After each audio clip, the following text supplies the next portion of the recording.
Good evening, YouTube. My name is Rob Pollard. I'm the sole developer for Sojour, the solo VTT. Now, this video is going to cover off some of the enhancements coming along in the brand new release 1.3.0.0. It's one of those releases where I've put in a lot of code changes in, and whilst it's probably exciting for you folks getting it, it's more scary for me, the developer, because I'm never sure whether I've done enough testing. I'm pretty certain I have, because it has been extensively tested, but you know, there's always the outside chance that something can go wrong. And to that end, before we kick off, I want to go into, I guess, some of the backups that Sojour makes when you upgrade and so forth, just so that I can show you escape routes if things are to go wrong. That they shouldn't go wrong, because I say that it's had, I think now 25 hours of testing. It's a lot of testing. And yeah, it should work theoretically, but we'll see when I get all the feedback. So what we have here, I have Sojour installed, but this is the version that you have. So it's the 1.2.160 version. So there's no custom folders in this at all, and you can also tell because it's got the old deactivation folder. So what we're going to do, I'm going to take you through how you upgrade, because I think this is the first big upgrade of the year, and some customers might not have come across this. So we'll cover that, and I'll show you, I guess, what Sojour does when it's upgrading. So I guess over the next day or so, the 1.3 installer will be available for you to use. And the installers for Sojour, they work in place, so there's no need to uninstall anything. You just run the installer and it'll update everything in place. It does mean though, if you want to go back to an earlier version, you'll need to go to the Windows Applications Manager and uninstall Sojour from there, and then install an earlier version. But generally speaking, if you're installing a later version, you can just double click and go. So let's go do that and upgrade it. It's usual license agreement. Yeah, we're gonna pretty much leave everything default. There we go, hit yes, and that will do its installation. Now, this particular version, like some of the earlier versions, because the code changes are quite extensive, it is going to upgrade your data automatically to be compatible. So you don't need to do anything on that front. But I think I should probably cover off the backups that Sojour makes, just in case things go wrong, and it will give you a way out, basically. So that's installing away. It's always the PDF reader that takes ages. So just wait for that to do what it needs to do. Great, that's finished. So just by running the installer, we've automatically upgraded Sojour, and when I run it, it will automatically update my data. I don't need to worry about compatibility. And in fact, that's a central thing of Sojour. It's completely backwardsly compatible all the way back to the very earliest versions, and it will always be backwardsly compatible because it's got built-in mechanisms that can identify the version of your saved data, and it will automatically update that data for you. There's no need to worry. So let's run it up.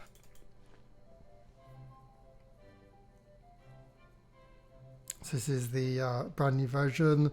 I see it's loaded everything fine, but what we're going to do is going to cover off how Sojour does its backups when you do these kind of installs. So if you go to the file manager, for those who don't know, you can do lots of things in this manager. You can restore from backup, pick a different data directory, and so forth.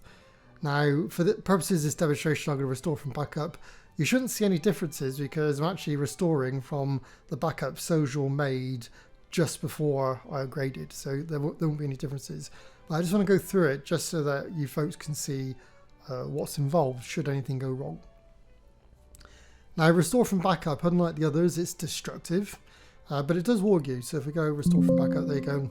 The warning telling me that if I continue, I'll lose my current data, but I'm fine with that. So let's click yes. And in the case of where Sojour puts its backups, it puts it in your data folder. Now mine is under documents, but you might have moved yours somewhere else. So just look bottom right, and that will tell you where to look. So my documents folder, though it's on the E drive there, you should be able to just get it under documents. There you go. So Polysoft, which is there. So this folder here, Sojour, is where the current data resides. And in fact, it's where your updated data resides. But it creates a Sojour backups folder. And it does this every time the system needs to upgrade your data. And it will perform a backup for you before it upgrades that data. And that way, if anything goes badly wrong, there's always a way out. And in this case, it's Sojour Backup 8 is the one it just made, basically. You can tell by the timestamp there, 1703, literally 2 minutes ago. So this folder represents your data prior to the upgrade running. Now, if I was to restore from it right now, which I'm going to do just for demonstration purposes, Sojour will automatically update that data to the latest version. And it does that no matter how far back you go. If you've got a game all the way back from version 1, if you were to restore from it, Sojour will restore no problem at all. It will automatically apply all of the updates. And in this case, there are 8 updates. So it's as simple as picking that, hitting OK, and away you go. Like I say, if there proves to be a problem with this version, I don't think there will be, because like I say, it's had extensive testing. But if there does prove to be a version, all you need to do, uninstall it, Sojour from app settings, install the previous version, and then use this file manager to restore from backup and point it at the 8th folder, and you'll get everything back. Like I say, I don't envisage anything going wrong because, as I said, it's being thoroughly tested. But I feel it's my duty, as it were, to cover off the bad scenarios should they happen. So that's, I guess, the backups, the installation stuff out the way. So the biggest feature of this release are custom folders. See, in the past, and in fact, currently, Sojour's data structure is quite rigid in that you have a rule set, a campaign, or one or more campaigns, tables, maps, journals, and everything's really, really rigid. And you had to stick with that. But with this new version, you can now create folders in order to arrange things any way you want. The only limitation on these folders is that any folders you create under characters can only store characters. Any that you create under documents can only store documents, and so forth. It's a small limitation, and I feel that with what I'm providing, you'll have more than enough flexibility to do what you want to do. So whilst this looks very similar to the previous version, there is a notable difference in that the deactivation folder is gone, but we'll go on to character activation and deactivation later on. So to create a folder, all you need to do is pick a node, and you can create folders under campaign assets, characters, documents, journals, maps, tables, and document templates. You can create folders under any of those, and that will help you arrange things just the way you want. So, for example, I'm playing a Runequest adventure. This is by Chaosium. This is in the starter set, and you can't see them all there because my toolbar is not big enough, but there's a whole bunch of characters there, some of which are from my party, some of which are just NPCs. In fact, it's the grey ones that are NPCs. And I guess one of the things we can do now with this brand new system is separate things out, just to make things easier. So let's go create a folder. And here's the brand new feature, add folder. Click that. And we'll call this one main party. The other thing I've done as well is I've re-enabled using the enter button to close these dialog windows, but only for the smaller ones. Now, in the past, all of Sojour's windows you could close with the return key, but I found it caused problems, especially for some of the, I guess, the folders that, sorry, some of the windows that had journals in them. You'd be typing away, you hit return, and then the window would just disappear on you. So I disabled that, but after some customer feedback, I have now re-enabled it for these smaller dialogues. So hit return, and there's our folder, main party. Now, the folder system supports drag and drop. So all I need to do is drag and drop the characters that I want to go in that folder. It's just that simple, really. So Dredra Latish isn't a member of the party. Nathan is. Sorola is. Varicos is. Yeah, so that's our party all set up. However, not only can you drag items into folders, you can actually drag them back out again. So for instance, say I accidentally dragged, I think it's Georgiera into main party, and then I thought, oh, I didn't want to do that. She's not a member of the party. You could just quite simply drag her back up to the characters node, and she'll appear back there. So, you know, really, really flexible system. The only thing is, as I mentioned earlier, every folder under characters can only store characters. So I couldn't, for example, drag a journal in there. And what you can see, it's got a little no entry sign on the right of it, and you just can't do it. And in fact, one of the other limitations, which I haven't really mentioned, is for the moment, I'm not allowing drag and drop between campaigns or between rule sets. That's one of those features that I've coded it for, but it's not fully wired in yet. And the reason for that is the testing burden goes through the roof, basically. And I thought, let's get you folks the basic custom folder system out in your hands right now, because it's an important system. And then, you know, in slow time later on, where you can maybe enable some of the other features. Because that's the other thing. Right now, it's only really supporting moving things around. You can't really copy things. Although there is a way of copying characters between campaigns with a right click, but that's for another video. But again, it is actually coded to be able to copy stuff as well as move things. And again, because of the testing burden and everything else, I've decided not to wire that in just yet, but the code is there. And you could expect that at some point in the future. So going back to this example, we know these two, at least in terms of my Runequest adventure, that they're both in the courthouse. So I'd actually Jodstown here, which you can see on the right here. So we could actually create a brand new folder there called Jodstown.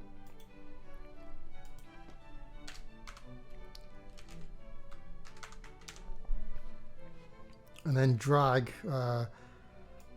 these two characters in there. Now, one feature that got added, although added is probably the wrong word, got improved upon, is the ability to activate and deactivate characters. Now, in the past, you could only activate singular characters and deactivate singular characters, and when you did so, they'd move to a special deactivation folder. That's no longer the case. Nowadays, when you deactivate a character, they deactivate in place, and you just see the graphics change.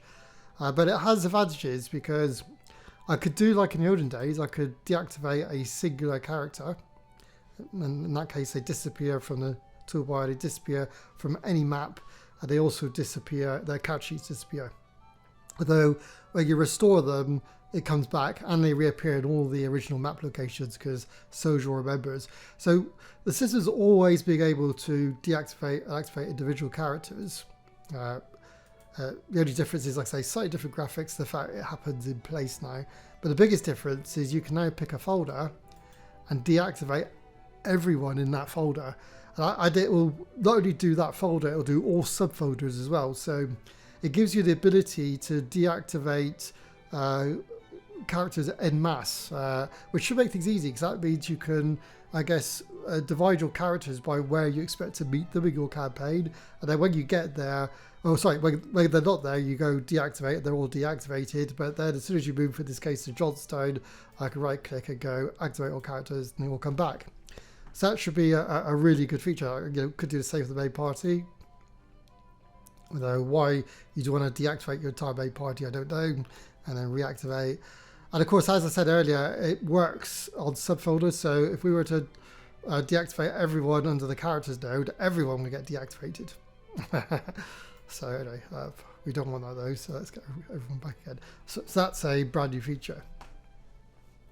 Now, other things you could do here is not only can you create folders like this, but you can create folders in folders. So I don't know, we're going off piste here, so some of the things I'm about to make might not make sense. So what can I call this? Johnston maps, I guess. Whoops, if I can type. So create a folder there, drag some maps in there. And as I mentioned earlier, you can't drag these maps to any other folder type, only map folders basically. In fact, as a generic building, don't want that in there. I just want the Johnston ones. So what you can do with folders is, as I showed you, you can create folders within folders. So we can add another one. I don't know. I run out of things. Just call it test. And again, you can drag and drop things in there, and you can go as deep as you want to go. You can go absolutely nuts with this system and create as many folders as you feel you need. And the other thing you can do, as well as create folders, is you can drag these folders around as well. So, for example, let's make tests a little bit more complicated. Let's have another subfolder. Call that the lowest level because it is for the moment, although you can go much lower if you wished. Maybe drag a map in there. So we've got a test there. Say we wanted that at a high level, we can actually drag the entire folder. Now there are some rules. You can't drag it to your immediate parent because that's pointless because you're already there. But also there are other subtle rules which I only learned during testing, like for instance, you can't drag test into the lowest level because that just makes your brain hurt if you're trying to do that kind of thing. So Sojour has a lot of built-in functionality to prevent you doing silly stuff like that. And you know if you can't do something because the icon will have that no entry sign that you can see on the right. But if you drag it somewhere where it can go, that no entry sign goes away. So in this case, we're going to drag tests and its subfolders up to maps. And there you go. So really flexible. You could drag both items and folders around. So with that functionality, you should be able to create pretty much almost any data structures that you wish. And as I mentioned earlier, you could do it under campaign assets, characters which I've just demonstrated, documents, journals, maps, and tables and document templates. So really flexible system. Now, one of the other things the system does is these folders inherit the functionality of their parent node. So if I was to right click on lowest level, notice that the menu has items related to mapping. So you can add a map from a file, add a map from a screenshot, add a blank map, rename, and so forth. So, and you can remove folders as well. I'll show you that in a second. But if I was to do the same thing on, say, a characters folder, you get a different set of menu options here.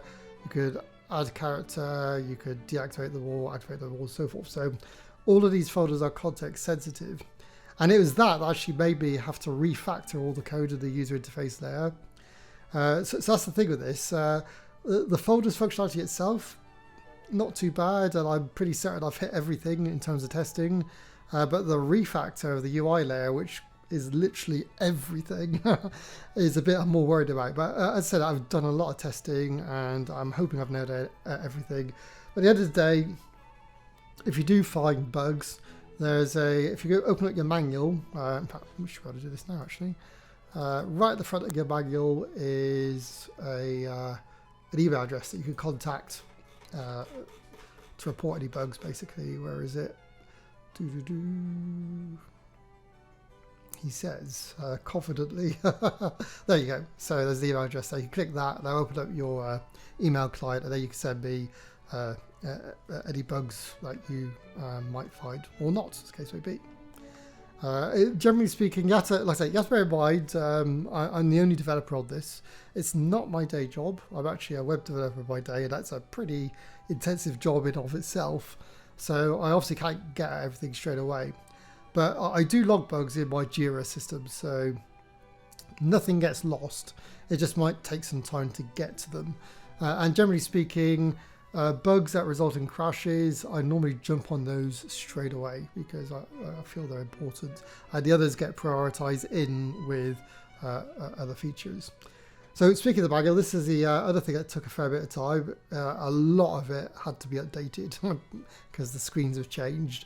And the manual's now up to a scary number, 173 pages, yeah, a lot of pages now. And like I say, if there's information you need about Sojour and it's not in one of the videos, then please use the manual. I've spent quite a lot of time putting it together. It's got good contents and it's linkable, so you can click on something and it'll take you straight there. So yeah, please use the manual if there's something you're not too sure on. But there is a what are those groups called? I keep forgetting them. I'm gonna have to let's have a look. It shows how it date. Here we go. So yeah, so it's a Discord. So there is a Discord for Sojour. In fact, we can actually go to it, can't we? Graciously set up by Lord Gwydion. Now the link for that is on the blog. So just pop up to the blog and you better get a link to this. And that's generally where people kind of discuss things. But if you don't feel confident discussing it there, then by all means email me using the address at the beginning of the manual, and I generally do try to get back to everyone that contacts me. So I think I've covered everything. Let me just go through my notes just to make sure we've got everything sorted. Yeah, I think that's about it. Like I say, there's not too much brand new functionality, but it's pretty groundbreaking because giving you this ability to create any folder structure that you wish. It took a bit of effort. I think over 90 hours in total, quite a lot. Oh, one other thing I should probably cover as well. In the unlikely event that you decide to uninstall this version of Sojour and go back to an earlier version using a game that has folders in, custom folders in, the way I've coded it is Sojour will remove those custom folders because that previous version of Sojour won't have access to them, and it will move all of your assets back up to their original nodes. So you will lose your custom folders, but you won't lose your data. And unfortunately, that's irretrievable. So I guess the bottom line is only go back a version if you feel you really, really need to in an emergency. Like I say, you won't lose your data, but you will lose your folders. So even if you were to go back again to 1.3, your folders will not come back. You will need to recreate those. And that's because earlier versions of Sojour have no idea what folder is. And so they have no means of saving that data. So that's just a limitation to be aware of. So that's it for me. I guess, one more thing, important thing. I want to talk about where Sojour is going after this. So obviously I have the calendar Mark II worked. It's still ongoing and there's still a lot more work to do on that. But I'm very aware that if I do what I did earlier in the year, I just do that, you folks aren't going to see anything. So my intent is up to around Christmas is to look at customer requests, so there have been quite a few of them, and try and get some of them implemented before Christmas.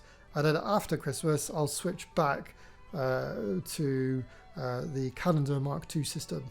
And it's at that point where you probably won't see much of me because it's a really, really big job. But you'll get an awesome calendar system by the time I'm finished. If you want to know more about that, by the way, the calendar system, it's all in the blog at sojour.co.uk. I cover off quite a lot of what I'm doing there.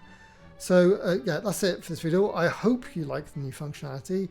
If there's anything you dislike about it or you'd like to see, pop it down in the comments. Obviously, like, subscribe, all that kind of thing. And if you think I'm doing a good job with Sojour, put up a review on DriveThru as well, because reviews really do help spread the word. So that's it for me. I keep saying that's it for me, but there's one other thing I want to cover. And that is, for those who don't know, updates to Sojour for new functionality and everything else are free. They will always be free to paying customers. So once you've paid your $10, you will get updates for as long as I'm working on this. And I because I use Sojour for my own campaigns, I'll be working on this for a long time. And I think a customer did ask a while back how big the backlog of work is. And I did a query in my Jira system and there are 62 stories. That's quite a few stories. So there are 62 planned enhancements over and above what you've seen here. And I'm sure there'll be more once customers get in contact with me. So Sojour doesn't stand still. It'll have slow periods where, like this year, because I've been very busy at work, where you're not going to see much new stuff. But in essence, once you paid your $10, you're paying for the system at that point in time, but you're also paying for all the brand new updates that are coming in, and in this case, including this, the new folders functionality, and all the other stuff I plan to bring in the future. And that is something I will not be changing ever. It's a core philosophy of mine, along with no DRM. Anyway, this really is it for me. Thank you for watching, and goodbye.